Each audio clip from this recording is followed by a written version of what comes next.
either younger than us or, passed and retired. So why not? I want to challenge myself. The best always looking to fight the best and challenge themselves, and why not, challenge. Terence Crawford can't beat him, right? This is a money grab for Terence Crawford. It's just a situation where Terence Crawford is trying to fill up his bank account opposed to actually his legacy. But if you study Floyd closely like I have, you will notice that he never wastes any steps while he's in the ring. Terence Crawford reportedly accepted Floyd Mayweather's fight offer during a live interview with Stephen A. Smith. He stated that boxing, for him, is about testing limits and embracing challenges no matter how big they are. Emphasizing that the best should face the best, Crawford expressed his readiness to step up once again. With calm confidence, he made it clear that facing Mayweather is another chance to prove himself and push beyond every expectation. Because this is Terence the businessman talking, right? They got to pay the cheddar to make it better, right? For sure. All money ain't good money, so you got to know that. Okay, fair enough. I hate to use the word easy, but at times it did feel like you were, having a really easy time out there. Were you expecting it to play out that way? Listen, it's never easy, Stephen A. Smith has always been outspoken in sports coverage, and boxing is no exception. When he praises Terence Crawford for becoming a champion in 4 different weight divisions, it's more than a casual compliment. It's recognition of a rare achievement in modern boxing. In an era where many fighters avoid moving across divisions due to the risks, Crawford's dominance at 4 weights sets him apart. Smith emphasizes that this level of versatility and success cements Crawford as an all-time great pound-for-pound fighter, showcasing not only his physical adaptability but also his technical skill, mental toughness, and relentless drive to face tougher competition. Crawford is the best fighter on the planet. Pound for pound, he's that dude. In this 4-belt era, he is now the undisputed world champion 3 times over. 140 pounds, 147, now 168 pounds, claiming all the belts. You don't see people doing that very often. Going up against a guy who was perceived as being bigger and stronger, Crawford was strong. Crawford was strong enough to fend him off, strong enough to make him respect his own power. He used his jab, he used his distance. He had poise in the ring, he wasn't rattled. He backed up and moved when necessary and kept us different. He exchanged enough to gain respect when necessary. It was a brilliant, masterful fight. Roy Jones Jr., a legend who understands what it takes to dominate across divisions, has praised Crawford's brilliance in the ring. He noted that in Crawford's fight with Canelo Alvarez, he showcased the ability to draw from the arsenals of Floyd Mayweather and Erislandy Lara, 2 fighters who had given Canelo trouble in different ways. According to Jones, this capacity to study, adapt, and apply effective strategies makes Crawford unique. It proves he is not just a skilled fighter but also a sharp student of the sport. What impressed Jones most was how Crawford didn't simply copy techniques but blended them into his own rhythm, making them even more effective in real time. This adaptability, Jones stressed, is what separates him from fighters who rely on one style and falter against elite opposition. Alvarez has been a great fighter his whole career. People like Erislandy Lara gave you the blueprint on how to beat him. People like Floyd Mayweather also gave you the blueprint on how to beat him. But Bud is more fierce, more fearsome and more angrier and more meaner than both of those guys. So if they showed you the blueprint, Bud gonna go out there, take that blueprint and do even more with it, which is what Bud did. So it was never a question in my mind whether Bud really was going to outbox me. It's just if he could take the punch. And right away he showed, bam, he could take the punch. So I know from that point, if he just slow him down, which he did, he'd be okay. Then late in the fight, what other people still didn't see, late in the fight, Bud started hitting Canelo's body. One of those body shots, I think about the 7th or 8th round, hurt Canelo. I was like, whoa. Bud hit him in the right spot then, and he got Canelo's respect with that too. So Bud fought a very, very awesome fight, fought a beautiful fight, very tactical. Very controlled. Yes, it was a beautiful fight for boxing. It was a beautiful fight. Bud got hit with some shots. He did. He got hit with some single shots going out. He's going out and Canelo, if he has you trapped in the corner or along the ropes, it's typically 1 to 2 big shots. You know that if you've watched him. Yep. So you could tell Crawford as he was going out, he knew the one shot was coming, and several times it landed. He even got hit with a two-piece. I don't remember what round it was, uppercut right hand that Crawford took well. So when you started seeing him absorb the shots, if you're Team Crawford, you don't want him to take that shot. But if you started seeing that, now you know that, okay. And I think that's what gave Crawford the green light to stay there a little bit longer. He smiled about it. He smiled about it. Yeah. And sometimes that smile can be a lie, and sometimes that smile can mean what I think it meant for Crawford, which is, oh, that's not as bad as I thought it was. The idea of Crawford stepping into the ring with Floyd Mayweather, even in an exhibition, has fueled heated debate. Critics argue that such a fight could damage Crawford's legacy. They believe that instead of building on his historic wins, like dismantling Errol Spence and outclassing Canelo, he would be chasing financial gain over competitive glory. This view comes from Mayweather's recent focus on lucrative exhibitions rather than legacy-defining bouts. Analysts stress that Crawford has worked too hard to risk being seen as someone who values money over history. On the other hand, some argue Crawford's legacy is already secured, and if he chooses to face Mayweather, it would simply add another intriguing chapter to his story. It's just a situation where Terence Crawford is trying to fill up his bank account opposed to actually his legacy. This is what was being said, right? This is what people perceived. Terence Crawford was just attempting to cash out. When fans compare the careers of Mayweather and Crawford, the debate becomes layered. Floyd's resume features victories over some of the sport's biggest names, yet critics often highlight the timing of those wins. Canelo was still young and inexperienced when he fought Mayweather, and Pacquiao entered their long-awaited 2015 clash with an injury. Floyd's reluctance to grant rematches, especially with Pacquiao, also left lingering doubts.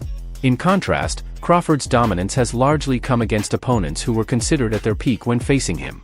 This contrast fuels ongoing debates about whether Mayweather's unbeaten record was purely a product of skill or also of carefully calculated timing and matchmaking. Mayweather's still greater than Terence Crawford. We need to really talk about this now. A lot of you guys are putting Crawford a bit too high. If you want to say Crawford could beat Floyd, I'm more open to that conversation, but when you're lining up the careers, I'm going to say Floyd every time. While they're both 5-division, Bud has become 3-time undisputed, but he's only fought 10 world champions to Floyd's 25 world champions. You can't take away the 5-division, 3-time undisputed. In terms of accolades, yeah, he probably gets the nod over Floyd. I say their accolades are about relative, considering Floyd Mayweather won Fighter of the Decade as well. But when you get to the resumes, Pacquiao, Oscar, Canelo, Cotto, Mosley, Castillo, Marquez, Zab, Gotti, Hatton, and Corley. There's probably way more people that this guy just didn't name. And then when you get to Bud's resume, not saying it's just bad, but the only names that's really worth mentioning is going to be Spence and Canelo. It's not a knock on Bud. Bud was not able to make those fights early on in his career. But I got to tell you guys what it is.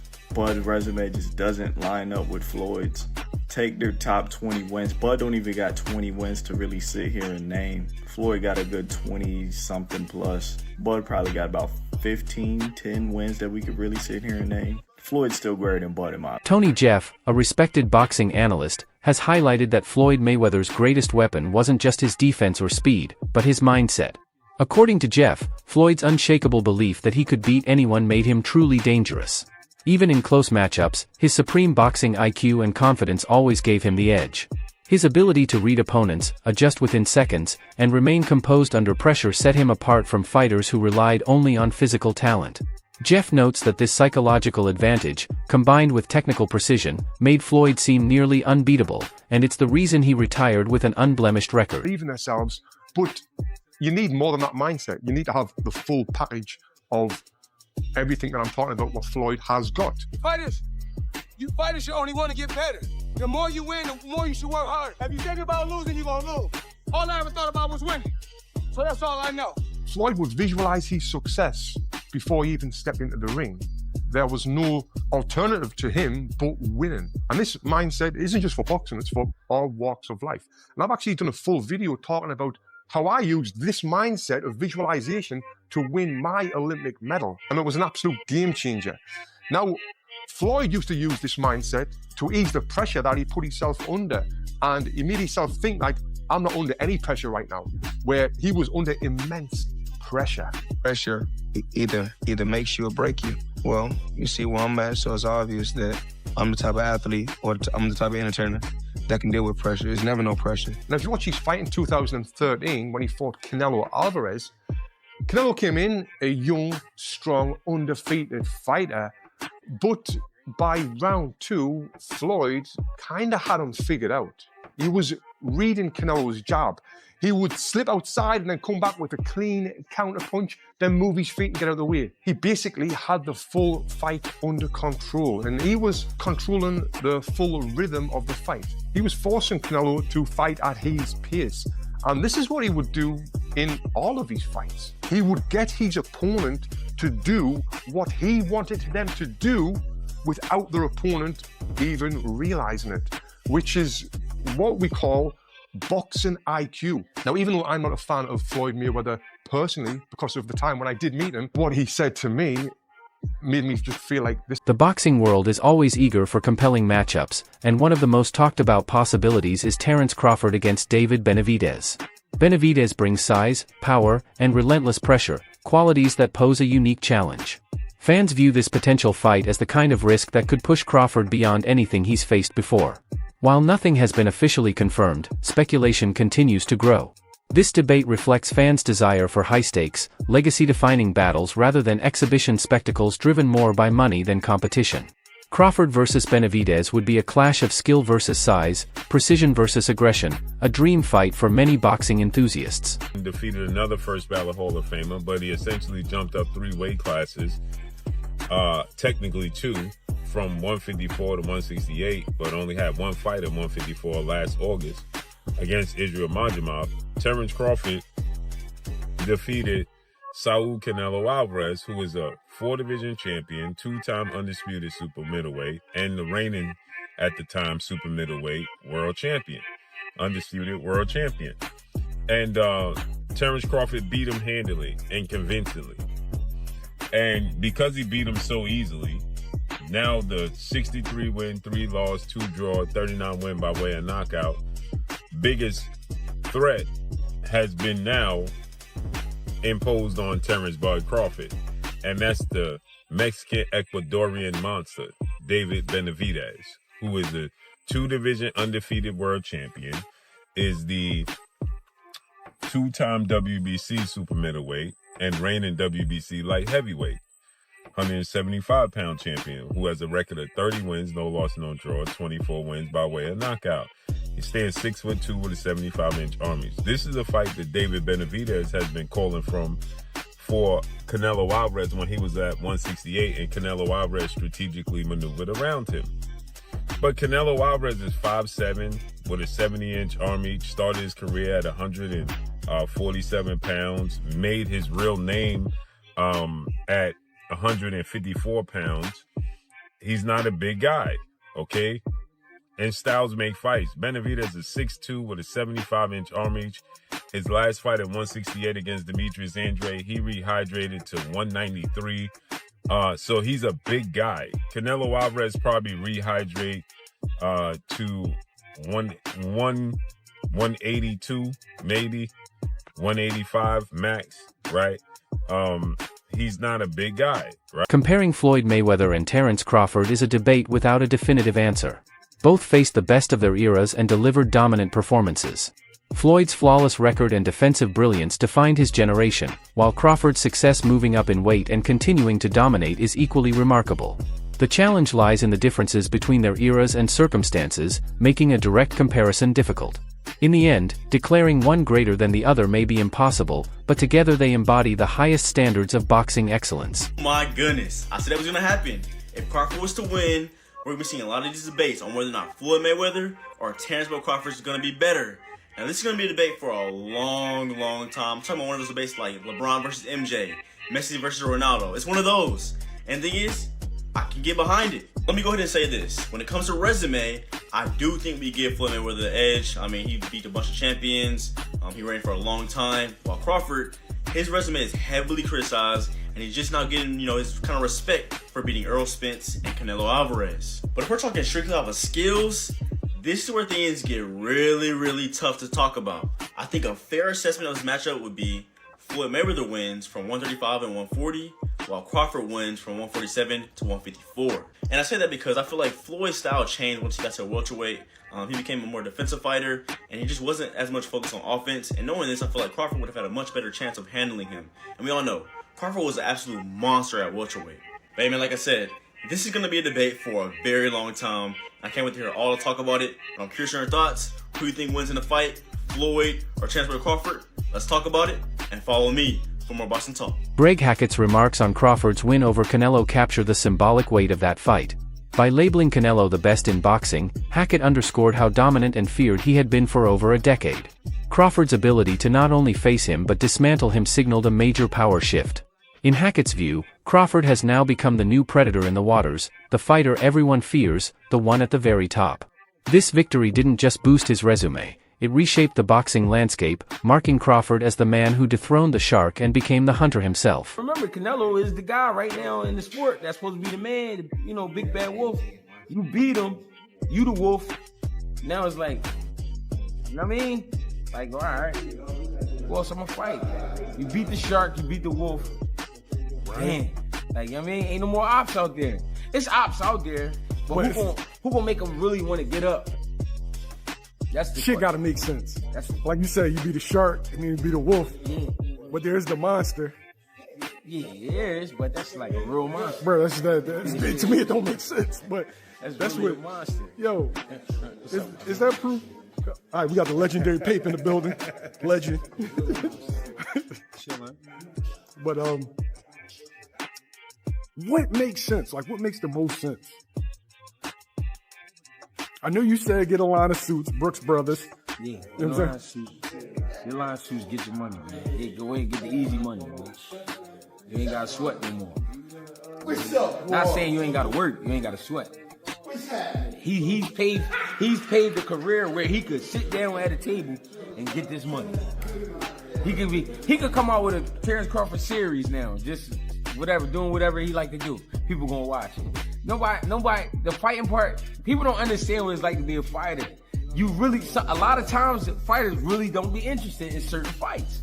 It's cause when a guy see himself up here and then fighting a guy down here, it don't interest him. So therefore, when he train, he not gonna really train. He gonna train, but he not gonna train.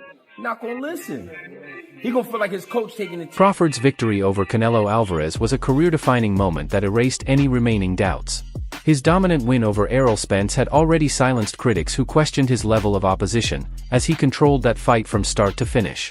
But dismantling Canelo, a fighter long seen as nearly untouchable, cemented his legacy. Analysts now widely agree that these victories have ended all debate about Crawford's place among the all-time greats. His ability to outclass champions across multiple divisions stands as undeniable proof of his dominance. I think there was enough action, and I think Crawford displayed his skill enough, even to someone with not the most trained eye, that they know they saw a very high-level athlete perform something at a very high level last night. I think he gained the sports world's attention last night and respect. He already did after Spence, but it went to another level in this fight. And I think even the fight itself, like just from a median level, but then the moments where they were having these exchanges, like kind of late in the fight, then people were like, all right, it was good. Then like, okay, I saw somebody like, they're squabbing. Like, there's a fight here. So I think it did. And Crawford closed the show. Yeah. In 10, 11, 12, he stood in there and landed some hard shots and rocked Canelo at the bell. He didn't, well, James was talking about the great Floyd Mayweather. Floyd would go up on you 8-0 and then coast, and you might as well turn the fight off at midway through the ninth. Like, you know, he's not going to, but... That's all for today's video. Stay tuned for more. Until next time.